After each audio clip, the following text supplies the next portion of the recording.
8장 1절부터 11절까지입니다. 이에 솔로몬이 여호와의 언약궤를 다윗성 고 시온에서 메어 올리고자 하여 이스라엘 장로와 모든 지파의 우두머리 곧 이스라엘 자손의 족장들을 예루살렘에 있는 자기에게로 소집하니 이스라엘 모든 사람이 다 에다님 월 곧 7째 달 절기에 솔로몬 왕에게 모이고 이스라엘 장로들이 다 이름에 제사장들이 궤를 매니라.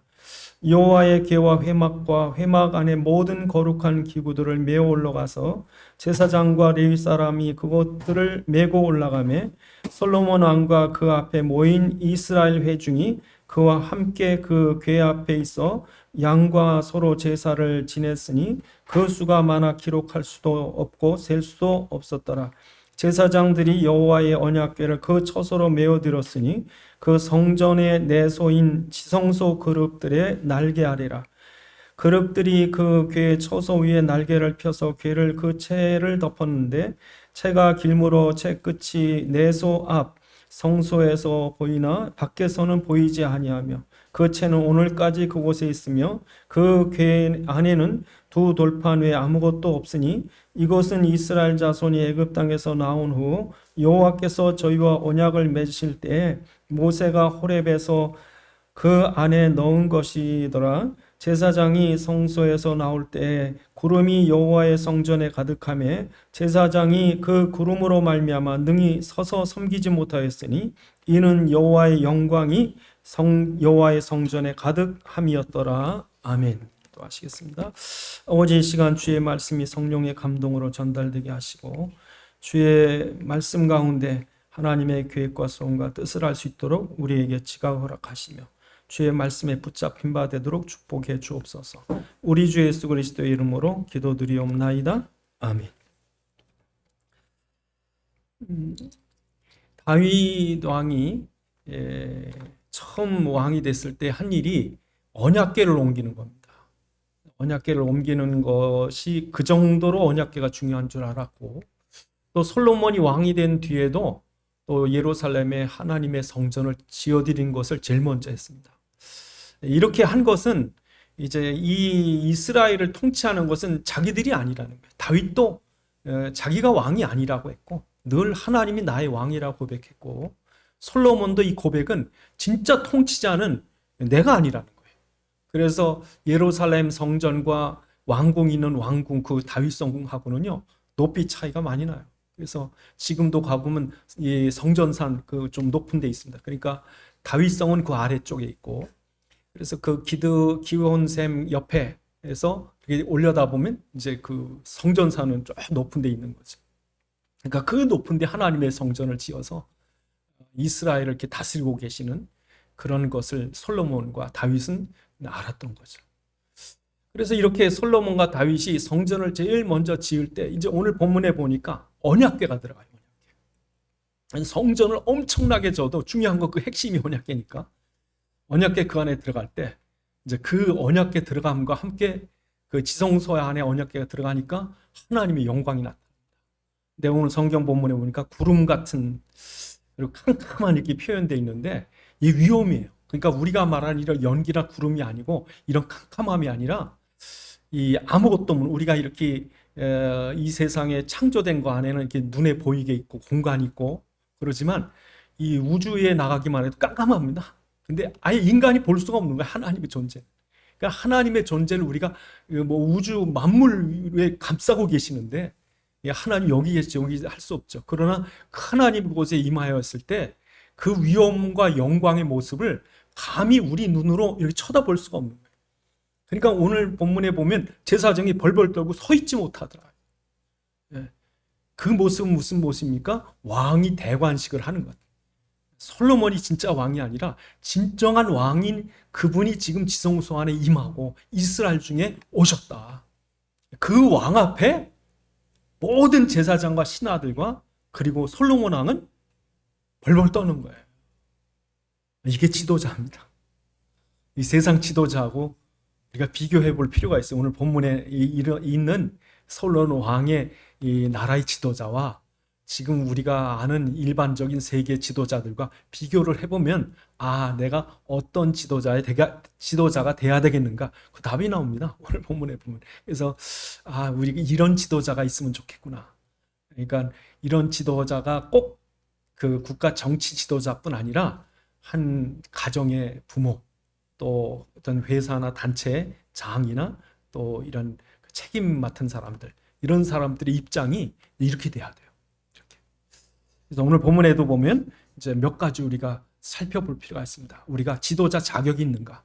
지도자는 단지 어떤 능력이나 리더십이나 뭐 미래를 볼 수 있는 그런 판단력이나 이런 게 중요한 게 아니라, 지도자는 그런 거는 기본이고, 그런 기초적인 자기의 능력은 기본이겠지만, 그보다 더 중요한 오늘 본문에 이 영적인 지도력이 있어야 된다는 거예요. 영적인 지도력이라고 하는 게 무슨 돌을 닦고 온 어떤 신내림을 받은 사람들처럼 교만한 그런 게 아니라, 더 겸손할 수밖에 없는 그런 영적인 사실을 아는 사람이 지도자가 돼야 되는 거죠. 그래서 첫째로 이 솔로몬의 지도자의 자격이 뭐냐? 언약을 붙잡았어요. 그래서 열왕기상, 오늘 우린 8장이지만 3장에 보면 솔로몬이 처음 이 권력을 잡고 한 일이 뭐냐면요, 하나님 앞에 피해 제물, 번제물을 드렸어요. 번제를. 그 산당에 올라가서 번제를 드리는데, 번제를 몇 번 드렸느냐? 1,000번 드립니다. 그 1,000번 드리는 이유가 뭐냐? 하나님 응답할 때까지 기도한 거예요. 응답할 때까지. 그러니까 1,000번 드리는데 1,000번 제물을 피해 제물 드리거든요. 그러니까 이 말은 무슨 말이냐면, 내가 그리스도의 보혈을 이렇게 믿습니다. 그게 한두 번이 아니라 1,000번을 계속 하는 거예요. 나는 그리스도의 피를, 그리스도를 이렇게 믿습니다. 나 역시 창세기 3장의 죄인입니다. 나같이 이제 어린 20살밖에 안 된 이 세상 경험 없고 젊은 솔로몬이 무슨 힘이 있겠습니까? 그러니까 나는 그리스도가 아니면 안 됩니다. 그 신앙 고백을 1,000번을 한 거예요. 네? 끈질기게. 그랬더니 하나님이 나중에 1,000번째 될 때 어떻게 하십니까? 나타나셔가지고 내 소원이 뭐냐 그런 거죠. 옛날에 평양 주변에 평양 대부흥회가 있을 때, 그때 그 어떤 할머니가 예수를 분명히 믿고 세례를 받고 싶은데, 그 당시에 선교사들이 아주 엄격했대요. 그래서 세례 받으려면 사도신경하고 주기도문 외워야 되고, 또 어느 때는 이 3명을 전도를 해야 세례를 줬다네요. 그러니까 지금 생각하면 세례 못 받을 사람이 많죠. 그러니까 그때 어떤 할머니가 세례를 받아야 되는데 이 사도신경이 안 외워지는 거예요. 그러니까 선교사가 시험 받다간 떨어지는 거죠. 근데 나중엔 이 할머니가 돌아가시게 생겼으니까 그 집에 이제 누워 계신, 세례 받고 싶다고 선교사님 오라고 그랬는데 이게 또 못 외우는 거예요, 외우다가. 그래서 선교사가 안 됐다고 나가려고 그랬더니 이 할머니가 선교사 바지를 붙잡으면서, 내가 그래도 사도신경을 못 외워도 예수는 이렇게 확실히 믿으니까 세례 달라. 그래서 선교사가 감동을 해서 세례를 줬다는 얘기가 있어요. 그러니까 이 솔로몬이 지금 그렇게 그리스도 붙잡고 늘어지는 거예요. 당신이 아니면 난 이 나라를 못 다스립니다. 당신의 보혈의 능력을 힘입지 않고는 나는 절대로 이 나라를 못 이끌어 나갑니다. 그 간절함을 하나님 보신 거죠. 그럴 때 하나님이 네 소원이 뭐냐 그럴 때요, 솔로몬이 뭐라고 소원을 말합니까? 이런저런 그 금덩어리를든지 도깨비 방맹이 같은 걸 구한 것이 아니라, 솔로몬이 그랬어요. 당신의 백성, 내 백성이 아니라 당신의 백성, 당신의 언약의 백성을 내가 어떻게 끌어갈지 난 모릅니다. 생각해 보세요. 기가 막히는 거예요. 이게요, 모세가 이스라엘 민족을 이끌어갈 때 그 앞에 홍해든지 많은 어려움 있잖아요. 그걸 모세는요, 하나님의 기적같이 반석을 쳐서 물을 내려 그렇게 끌어간 거예요. 이 백성을 어떻게 끌어가요? 그 지혜를 달라고 그랬더니 하나님이 너무 기뻐하신 거죠. 네가 너를 위해서 부조나 장수나 원수의 목숨을 구한 게 아니라 내 민족을, 내 백성, 하나님의 백성을 어떻게 끌어갈까? 지혜를 달라고 하니 내가 다른 거 다 주겠다. 이게 하나님과 코드가 맞아요. 우리가 여러분 하나님이 기뻐하는 걸 구하면 나머지 안 구하는 것도 다 주겠다는 거예요. 어? 그러니까 지금 여러분 이 솔로몬의 이 믿음의 자세, 이 언약적인 믿음이 얼마나 중요한지, 예수의 피를 믿는 믿음이 있어야 되는 거예요. 그리고 이 백성은 솔로몬이 자기가 자기 마음대로 다스릴 수 있는 백성이 아니라 솔로몬은 어떤 믿음이 있었어요? 이 백성은 주의 백성, 하나님 나라 백성이라는 거예요. 여러분 이스라엘 민족은요 피값 주고 산 거예요. 하나님 얼마나 사랑하시는지 몰라요. 그래서 신명기 그 7장 8절에 보면 내가 이 백성을 사랑하고 그 조상들과 약속한 것이 있어서 이 백성을 내가 유월절 피값을 주고 샀다. 그러니까 하나님이 볼 때는 이 백성이 너무 귀중한 거예요. 이 이스라엘 백성. 그래서 이사야서 43장 1절로 4절에 보면요. 하나님께서 내가 너를 그 창세전에 너를 조성했고 만들었고 내가 너를 피값 주고 속량했고, 예? 이사야서 43장 1절에 속량했대. 피값 주고 샀대요. 그래서 내가 너하고 뭐를 견축했느냐. 그러면서 그들을 물 가운데 지나갈지라도 불 가운데 갈지라도 내가 이 백성을 보호하고 이끌어온다. 그러니까 하나님이 이스라엘 백성을 너무 기뻐하시는 거야. 이 민족을. 근데 이 민족이 자랑거리가 있고 잘나서가 아니라 그렇게 사랑했기 때문에, 그러니까 이 민족의 이 민족의 자격 가지고 사랑한 것이 아니라 하나님 이 민족을 택했기 때문에 사랑하신다. 그래서 이스라엘 백성을 하나님이 얼마나 사랑하냐면요. 이사야서 41장에 보면 기가 막힙니다. 이 백성을 내가 붙잡아 주겠대. 그래서 이스라엘 백성이 막 어려울 때, 막 흔들리고 힘들 때 이사야서 41장 그 8절부터 그 12절에 보면 그렇게 되어 있습니다. 이사야서 41장 8절에 그러나 나의 종 이스라엘아 내가 택한 야곱아 나의 벗 아브라함의 자손아 내가 땅끝에서부터 너를 붙들며 땅 모퉁이에서부터 너를 부르고 내게 이르기를 너는 나의 종이라 내가 너를 택하고 실어버리지 아니하였다 하노라. 두려워하지 말라. 내가 너와 함께하니 놀라지 말라. 내가 네 하나님이 됨이라. 내가 너를 굳세게 하리라. 참으로 너를 도와주리라. 참으로 나의 오른손으로 너를 붙들리라. 13절에 보니까 13절에 이는 나 여호와 너의 하나님이 내 오른손을 붙들고 내게 이르기를 두려워하지 말라. 내가 너를 도우리라. 그러니까 하나님께서 이스라엘 백성은 얼마나 귀하게 했느냐. 그러니까 이 백성이 왜 귀하냐면요. 하나님께서 이 백성이 유월절 피를 통해서 그 어마어마한 애굽의 저주에서 고통에서 건져 구원받는 증거를 온 나라에 이렇게 나타내려고, 당신이 이렇게 내가 그리스도의 보혈을 붙잡으면 이런 엄청난 그 고통과 압박 속에서도 끌어낼 수 있고 홍해가 있어도 갈라내고 광야에 있어도 끌어가고 없는 그런 땅을 줘서라도 하나님께서 민족을 세워가는 이유가 무엇이다? 어린 양의 피를 붙잡았기 때문이다. 이거 선전하려고 택한 백성이 누구예요? 이스라엘이요. 그러니까 하나님께서 이스라엘 택한 것은 그들의 자격 때문이 아니라 하나님이 당신의 구원의 역사를, 영광을 보여주기 위해서 하나님이 여러 민족 중에 하나를 택한 거예요. 그러니까 여러분 이스라엘 백성의 존재 가치라는 것은 하나님께서 세계 중에 이렇게 쓰시기 위해서 따로 불러낸 거예요. 하나님의 구원의 역사를 보여주기 위해서. 그리고 이 민족 중에서 메시아가 나고 그 오신 메시아가 십자가와 부활의 구속을 완성하고 그리고 그 복음이 이 민족을 시작으로 해서 온 땅 끝까지 증거되는 역사를 위해서 이 민족을 택한 거예요. 그러니까 이 이스라엘 민족이라고 하는 민족 속에는 하나님의 놀라운 구원의 계획을 딱 품고서 하나님이 이 민족을 통해 역사하시는 거예요. 그런데 이 민족을 자기 마음대로 써? 세금 마음대로 걷어가지고 자기 마음대로 치부하고 그러고서는 그 자기가 군림하려고 하는 그런 왕이 아닌 것을 솔로몬은 알았어요. 이게 중요하죠. 그래서 여러분이 사람들을 볼 때도 저 사람을 내 부하 직원이니까 내 마음대로 할 수 있다. 내 자식이니까 내 마음대로 할 수 있다. 그게 아니라니까요. 이거 하나님께서 택한 백성인지 몰라요. 그러니까 여러분 어떤 사람 같은 경우는 굉장히 타락하고 고통과 저주 속에 있는데 언젠가 예수 믿더니 하나님의 놀라운 일꾼이 되는 그런 경우도 있잖아요. 그러니까 하나님의 계획이 있는 거예요. 사람들 속에.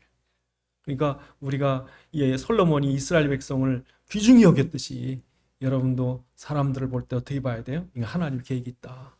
그리스도만 분명하다면.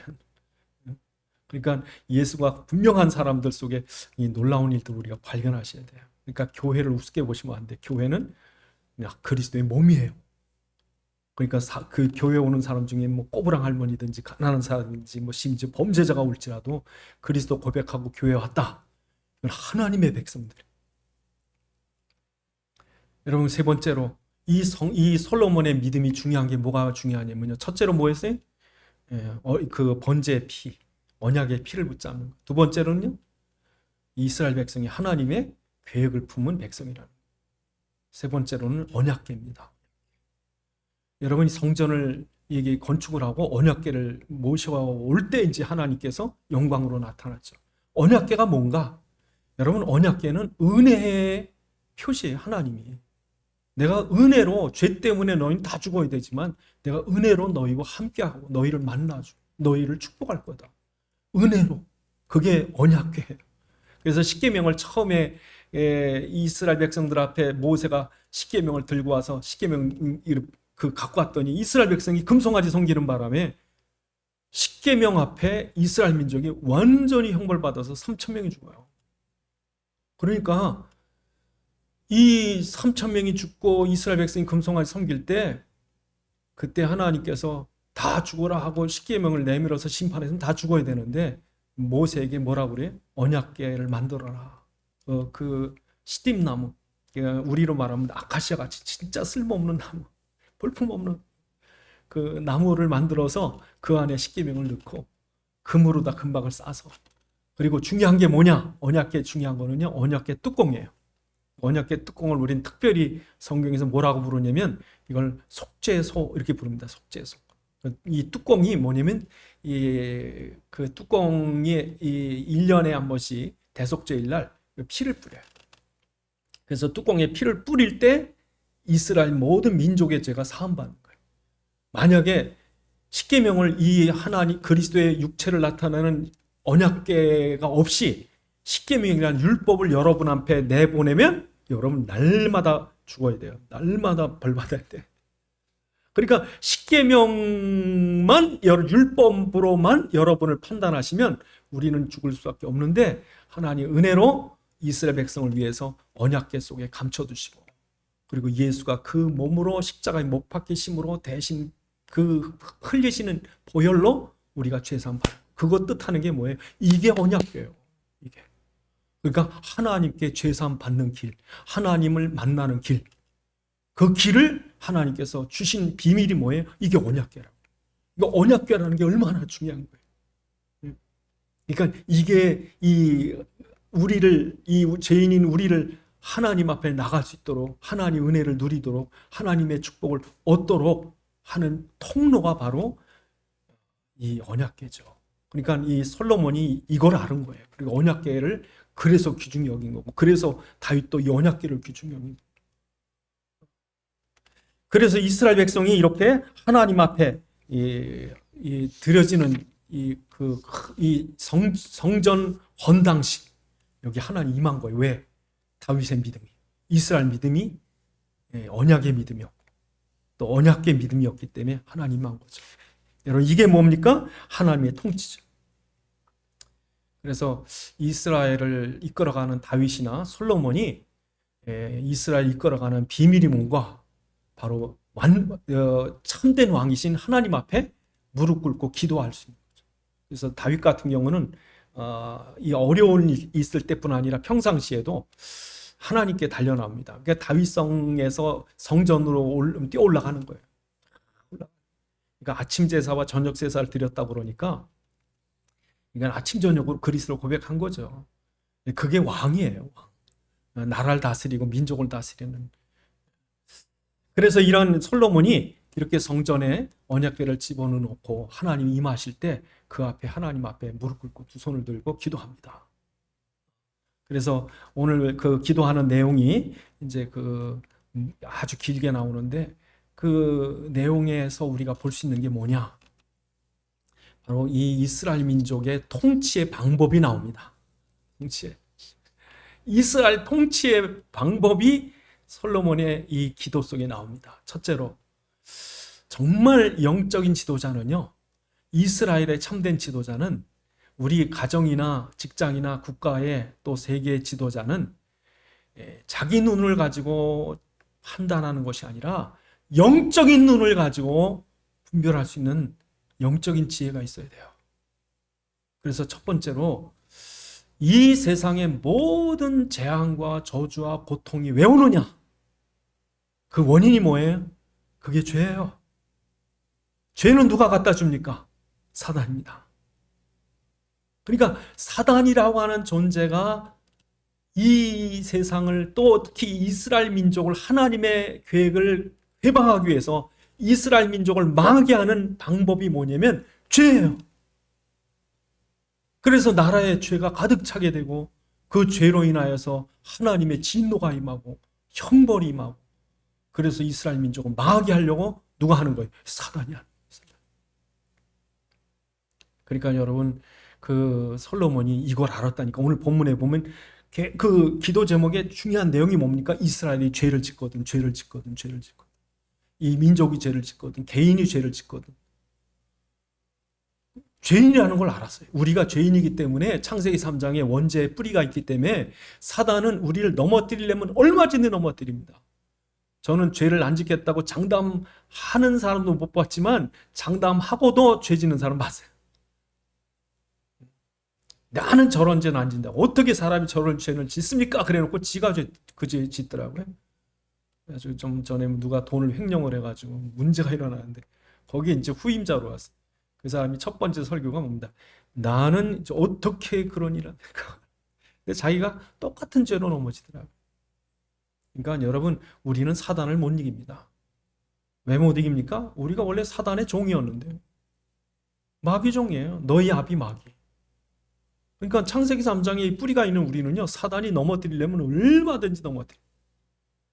그러니까 우리가 죄와 상관없다? 아니요. 우리는 죄인이에요. 그래서 우리에게 뭐가 필요합니까? 영적인 눈이 열려서, 아, 이게 사단이구나. 내가 사단에게 속았구나. 이 문제 해결할 자는 그리스도밖에 없구나. 그 그리스도께로 돌아가야죠. 그래서 오늘 본문에 보면 여러 번 솔로몬이 말합니다. 어떤 일이 임합니까? 오늘 본문에 보니까 8장에 아주 그 중요한 부분들, 중요한 재앙들 같은 것들을 얘기하는데, 그 중에 중요한 게 뭡니까? 전쟁이에요. 전쟁이 왜 일어나는 거죠? 그 다음에 36절에 보니까, 만일 그들이 주께 범죄함으로 말미암아 하늘이 닫히고 비가 안 오고, 또 39절에 보니까 이 땅에 기근이 와서 전염병이 돌고, 황충이나 적국이 와서 성을 에워싸거나, 무슨 재앙이나 질병이 퍼지고, 이런 재앙이 왜 온다는 거예요? 이게 바로 죄 때문이라는 거예요. 죄 때문에. 그래서 우리가, 저 여러분들이 정말, 이 죄가 이렇게 심각하구나. 그러니까 여러분 지금도 이렇게 세계를 돌아보면요, 이 강대국이나 이런 문명이 망할 때 보면 죄 때문에 망합니다. 로마가 왜 망합니까? 타락했어요.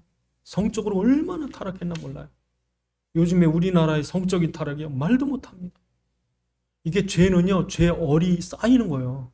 그런데 어느 날 이게 가득 차면은, 노아 홍수 시대처럼 죄가 간영하여 하나님 그거를 비워버리시는 거죠. 근데 지금도 우리가 나라를 볼 때요, 야, 이렇게 죄가 가득하면 안 되는데, 그 우려를 해야 돼요. 그러니까 솔로몬은 이걸 아는 거예요. 죄 때문에 망하는 줄.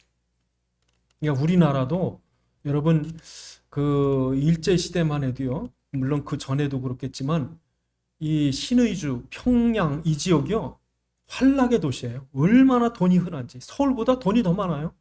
왜냐하면 중국을 통해서 무역 거래를 하니까. 그러니까 평양은 기생의 도시라고 그랬어요. 환락의 도시. 그런데 그 기생의 도시, 환락의 도시가 복음이 들어가고 나서, 복음이 들어가서 그 안에 많은 기생들이 돌아오고, 타락한 사람이 돌아오고, 그 평양 대부흥운동 때 그 평양 시내가 다 뒤집어질 정도로.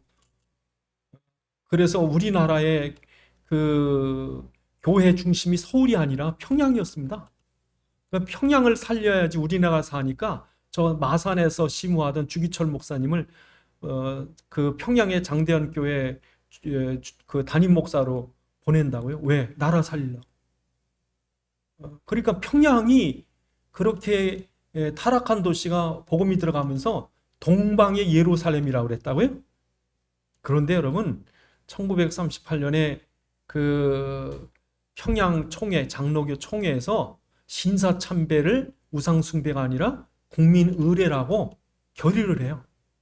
그러니까 이 일본 친일 이 교권주의자들이 일본에 매수되기도 하고 일본 권력에 꼼짝 못하는 사람들이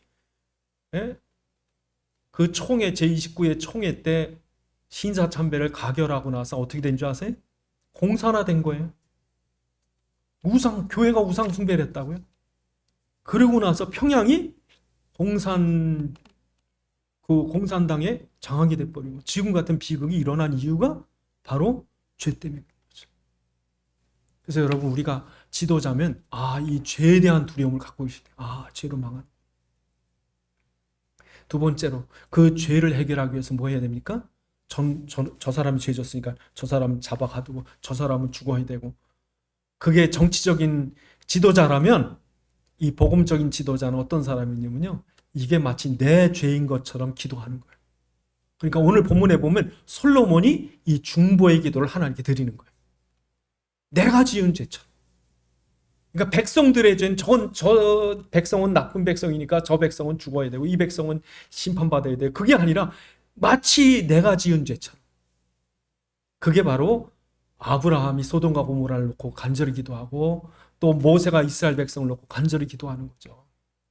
그러니까 여러분 그 모세가 기도할 때 보면요, 하나님이 이 금송아지 섬기는 이 이스라엘 민족, 이 목이고 든 백성, 이 백성을 내가 다 죽여버리고 모세 내가 너 하나를 통해서 다시 내가 아브라함처럼 민족을 이루어주겠다. 그때 그 모세가 잘 됐습니다. 저런 사람들은 다 죽어야 됩니다. 그랬습니까? 간절히 기도합니다. 기도하면서 내 이름을 생명책에서 지울지언정 이 민족을 살려주세요. 여러분 이게 뭔 줄 압니까? 이게 그리스도의 심정이에요. 그리스도의 심정에 이게 딱 맞는 거예요. 그 기도가 응답되는 거예요. 다 죽어야 됩니다. 이거는 율법이지만 그리스도는 우리의 죄를 당신의 가슴에 안고 겟세마네에서 기도하는 거예요. 그게 하나님과 코드가 빵 맞은 거죠. 그래서 하나님이 그 이스라엘 백성의 죄를 용서하시고 다시 모세의 기도를 듣고 모세와 이스라엘 민족을 은혜로 이끌어 가잖아요. 그 중보 기도가 필요한 거예요. 여러분 다윗 때 그 사무엘하 24장에 보면 3일 동안 7만 명이 죽습니다. 질병으로. 3일 동안 7만 명이 죽으면 뭐 나라가 뒤집어지는 거죠.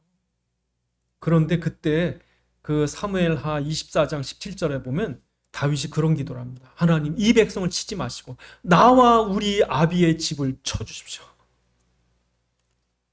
여러분 우린 무슨 기도합니까? 딴 사람 다 죽은 건 난 모르겠고 나만 살려주세요 그러잖아요. 근데 중보의 기도는 그게 아니라 죄 없으신 예수님이 십자가를 죄인처럼 아무 말 않고 억울하다 소리도 않고 힘들다 소리도 않고 당신이 매를 맞고 발로 차이고 가시에 찔리고 묵묵히 그걸 지고 가시는 거예요. 그게 중보자예요. 그런데 오늘 본문에 보면 솔로몬이 그랬다는 거죠. 그게 지도자의 자격이에요. 지도자는 영적인 눈이 열려야 돼요. 사단이 뭔지 죄가 뭔지 재앙이 왜 오는지. 그게 지도자예요. 두 번째로 어떤 자입니까? 그 중보자의 가슴이 있어야 돼요. 중보자. 남은 아픈데 자기는 그 아픔을 모르면 되겠어요? 남의 아픔 나도 아픈 거지. 그런 중보자의 기도가 있어야 돼요. 세 번째로 솔로몬이 간절히 기도하는 모든 기도 내용마다 뭐가 있냐면 이 백성이 돌이켜서 돌아오면 이 백성이 성전을 향해서 기도합니다. 그 얘기를 계속합니다. 다시 말해서 주님 은혜 주시옵소서. 이 백성이 언제든지 주님께로 돌이키면 주를 향하여 기도의 손을 들면 주님 이 백성을 긍휼히 여기시고 불쌍히 여기시고 다시 회복시켜 주옵시고 축복해 주옵소서. 여러분 우리는 은혜 없으면 못 삽니다. 그러니까 이 솔로몬의 기도가요 어떤 기도냐면 그리스도가 우리를 향해서 그럽니다. 수고하고 무거운 짐진 자들아 다 내게로 오라, 내가 너희를 쉬게 하리라. 율법이 아니라 복음의 은혜예요. 탕자가 그 모든 걸 탕진하고 실패한 자가 돼서 돌아올지라도 아버지는 그 탕자를 조금도 심판하거나 따지거나 나무라지 않고 가슴에 품고 끌어안는 거죠. 나는 내 아들아 끌어안을 때 난 아들의 자격이 없습니다. 나는 단지 품꾼의 하나로 써주시길 바랍니다. 그게 무슨 말이냐? 넌 잃었다 다시 찾은, 죽었다 다시 살아난 내 아들이 아니냐, 그렇죠. 하나님은 우리를 사랑하기로 작정하신 거예요. 왜냐하면 우리가 아들이기 때문에. 우리의 행위 때문이 아니라 그냥 아들이기 때문에, 우리를 위해서 십자가에 피 흘려 주셨기 때문에. 그래서 그 긍휼이 항상 임하길 바란 거죠. 언제든지 이 민족 돌아오면, 심지어 포로로 끌려갔을지라도 다시 주님을 향하여 기도의 손을 들거든 다시 민족이 이 성으로 돌아오게 해달라고. 그런 기도가 응답되는 거죠. 그래서 여러분, 이러한 그 성전 안에 이 솔로몬이 기도하면서 이 모든 백성이 다 모여가지고 이걸 다 본 거예요, 지금. 그러니까 이스라엘의 왕은 솔로몬이 아니라 솔로몬이 지금 기도하고 간절히 구하는 그 하나님이죠. 구속의 하나님, 십자가의 하나님이시죠. 그런데 오늘 본문에 보면 재밌는 게 있습니다. 이때 잡은 재물이 얼마나 되느냐? 이 소만 해도 2만 마리예요. 2만 마리. 그러니까 그 63절에 보면 솔로몬이 그 하나님 성전을 봉헌할 때 그때 드린 소가 2만 마리요. 2만 2천 마리. 양이 12만 마리. 그리고 어마어마한 거죠. 여러분 생각해 보세요. 2만 마리를 잡은 거예요. 10만 마리를 잡은 거예요. 근데 이거 다 어쨌는가? 그 밑에 보시면 65절에 보면 7일과 7일 도합 14일 동안 온 백성이 성전 앞에 모여서, 여러분 생각해 보세요. 하루 이틀 휴가 내고 또 하루 이틀 추석이나 이런 그런 기념일을 어떤 우리 갖는다고 그래도 대단한데, 무려 보름 동안을 이스라엘 민족이 성전 봉헌식에 모였어요. 모여서 하나님께 간절히 기도하고 하나님 우리와 함께 하심을 기뻐하고 또 이 민족에게 그렇게 은혜를 베푸시길 바라고, 이런 거를 지금 왕과 함께 14일 동안 했던 거예요. 이게 뭐예요? 믿음의 공동체, 그리스도의 공동체, 언약의 피의 공동체. 하나님이 누구신가? 그의 유월절 피의 구속의 은혜가 무엇인가? 그가 우리와 언약궤로 함께 하신다는 것이 무엇인가? 이거를 백성들이 뭐예요? 함께 누린 거예요. 거기 어린아이고 모든 가난하고 부자고 다 모인 거죠. 그래서 생각해 보면 이게 교육이에요. 교육이에요. 그러면 그 1년에 한 2번 추석 때 또 구정 때 식구들이 모여가지고 이분이 큰 할아버지고 이분이 작은 할아버지고, 예? 우리 집이 이런 집안이고, 그 아이들한테 교육이 되잖아요. 만약에 그것마저 없으면 다 잊어버릴 거예요. 이제 친척이고 뭐가 없을 거야 아마.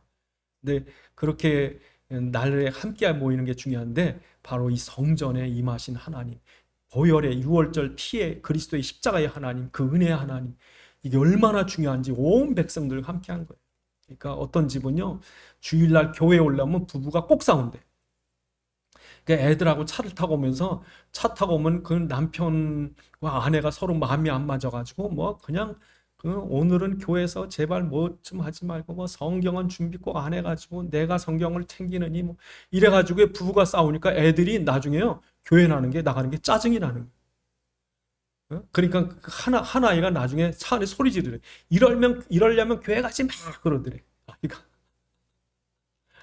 기가 막히죠. 여러분, 주일날 교회 가는 게요, 막 기뻐야 돼. 소풍 가는 것보다 더 기뻐야 되고, 어떤 구정날 고향 내려가는 것보다 더 기뻐서 막 주일날 교회 가는 게 너무 좋아가지고 어쩔 줄 몰라야 돼요.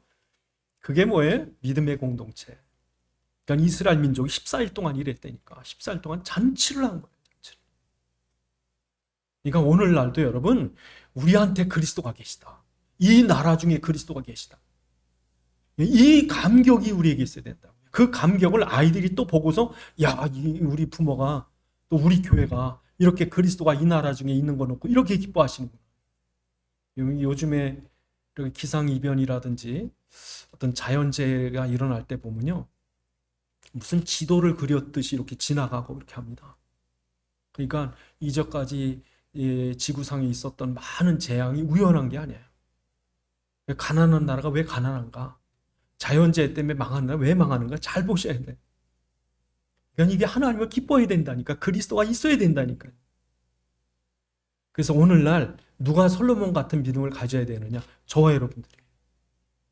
저와 여러분들이 이 나라 중에 솔로몬이 되셔야 돼요.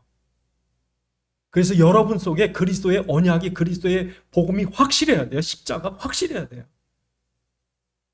여러분, 솔로몬이 왕이 될 수가 없었습니다. 솔로몬보다 누가 왕이 돼야 되냐면 압살롬이 왕이 돼야 되고 아도니아가 왕이 돼야 돼요. 여러분, 압살롬과 아도니아는 이 솔로몬보다 훨씬 형입니다. 거기다가 외모도요 너무 수려해. 둘 다 진짜 왕가물이에요.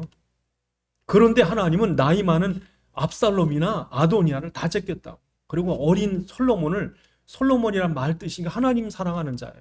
그러니까 얼마나 믿음 있던 거예요. 그러니까 밧세바가 아마 하나님 앞에 큰 징계를 당하고 하나님 앞에 간절히 기도했던 거예요. 그래가지고 첫 번째 아이는 죽었지만 나중에 낳은 솔로몬 믿음으로 키웠던 것 같아요. 그러니까 여러분, 솔로몬이 믿음 언약 붙잡고 된 거예요. 그러니까 하나님이 원하는 거는 자격이 아니에요. 그러니까 이 솔로몬도 왕의 자격이 될 수가 없고, 모세도 이스라엘 지도자 자격이 될 수 없고, 다윗도 한난 목동이었고, 요셉도 노예였어요. 그러나 그들의 공통점 뭡니까? 아무리 노인이나 아이나 목동이나 노예일지라도 그리스도가 분명하니까 그를 한 시대 하나님 전도자로 쓰시고, 그러니까 이 시대에 하나님이 중요한 사람이 누군가, 학자나 그 정치인이나 경제인이 아니라 그리스도의 언약 가진 사람들이 있느냐? 두 번째로, 여러분, 정말 하나님께서 보실 때 정말 이 중요하게 보는 사람이 누구냐? 전도자예요. 그래서 복음 전하는 사람들에게 어떤 권세를 주냐? 왕적 권세를 줍니다. 그래서 여러분, 누가복음 10장 19절에 보면 모든 뱀과 전갈을 밟으며 원수의 권세를 이길 능력을 너에게 주었노니 그랬다고요. 그 누구한테 준 거예요? 전도자들에게. 누가복음 10장에 보면 70인 전도제를 보내거든요. 그때 하나님은 그들에게 그리스도의 권세를 주시는 거예요. 지금도 여러분, 대통령이 나라를 권세 가지고 다스리는 것 같지만 정말 이 나라를 이끌어가는 건 정치 지도자나 다른 사람들이 아니라 하나님의 그리스도의 권세를 가진 사람이 기도할 때 이 나라에 재앙이 꺾이는 거예요. 저주가 떠나는 거예요. 그러니까 여러분, 지금 여러분들 자부심을 가져야 돼요. 왜? 지금 이 대통령이 해결할 수 없는 걸 여러분이 해결할 수 있다니까. 그러니까 지금 이 시대의 이 코로나 재앙을 해결할 수 있는 거는 백신이 아니고요, 진짜 성도들이에요. 우리가 기도해야 돼요. 그래서 이런 솔로몬 같은 사람이 누구냐? 그럴 때 첫째로 누굽니까? 그리스도 언약 가진 자. 두 번째, 전도의 사명 가지고 그리스도의 왕적 권세를 가진 자. 세 번째로, 그렇게 기도하는 사람이에요. 중보의 기도. 정말 나라를 놓고 기도하고 현장에 죽어가는 영혼 놓고 기도하고, 이런 사람들이 있을 때 하나님께서 역사하신 거죠. 그래서 이 코로나가 끝나고 나서 어떻게 될지 모르지만 분명한 거는 복음 확실한 이 우리나라를 크게 들었을 것 같아요. 오늘 본문에 보면 바로 이 하나님께서 이 온 세계가 우러러보는 성전을, 그래서 솔로몬 이후로 모든 나라가 이스라엘을 숭상을 했어요. 와가지고 그 유명한 왕들 지도자들이 이스라엘 와서 성전을 보고요, 기가 막힌 거예요. 이 나라가 너무 위험스러운 거예요. 아주 어미로운 거예요. 영광스러운 거예요. 이 나라가. 그 지도자 때문이 아니라 하나님의 영광이 얻을 수 있으니까. 그러니까 나중에 이렇게 한국같이 조그만 나라가 어떻게 세계 중에 이렇게 문화적으로, 경제적으로, 군사적으로, 정치적으로 이렇게 높아졌는가 할 때 깜짝 놀랄 때 우리나라에 대해 바로 이 나라에 그리스도가 있는 전도자들이 있기 때문에, 저들이 왕같은 제사장으로 솔로몬처럼 믿음을 가지고 기도했기 때문에 축복하시는 거예요. 그래서 지금 전 세계가 한국을 주목합니다. 집중합니다. 왜 집중합니까? 도대체 가능성이 없는데 됐거든요. 그 사람들이 절대 눈치 못 채는 건 정말 그리스도가 가진 전도자가 이 나라 중에 있어서 하나님 이렇게 지금 축복받았다는 건 몰라요. 기도하시겠습니다. 하나님, 솔로몬 같은 지혜로운 지도자가 있을 때 나라가 융성했던 것처럼 오늘 우리가 이 나라를 융성케 하고 이 나라를 부흥케 하고 이 나라를 세계 중에 높일 수 있는 왕 같은 제사장의 직분을 가졌습니다. 하나님 정말 오늘 이 솔로몬과 같은 우리 전도자들이 되도록 도와주셔서 우리 때문에 이 시대가 사는 세계를 살릴 수 있는 그런 역사 일어나게 해주옵소서. 기도하시겠습니다. 아버지 하나님 참으로 감사합니다. 주의 종들을 축복하셔서 이 마지막 때 하나님 세계 복음을 완성케 하시려고 이 민족을 부르신 줄 믿습니다. 하나님께서 이 솔로몬을 통해서 하나님의 영광을 나타내신 것처럼 오늘도 우리에게 솔로몬 같은 믿음과 기도가 있어서 위기 중에 있는 이 나라, 시대적인 재앙 속에 있는 이 시대를 살리는 귀한 주의 종들 되도록 축복해 주옵소서. 아버지 하나님, 우리에게 솔로몬 같은 또는 왕 같은 제사장의 직무를 주셨사오니 우리가 하나님 앞에 나가 엎드리는 중보의 기도자로 주님 앞에 기도할 때 주님께서 이 시대의 재앙 속에 이 나라를 건지시고 세계 복음화하도록 축복해 주옵소서. 우리 주 예수 그리스도의 이름으로 기도드리옵나이다. 아멘. 찬송가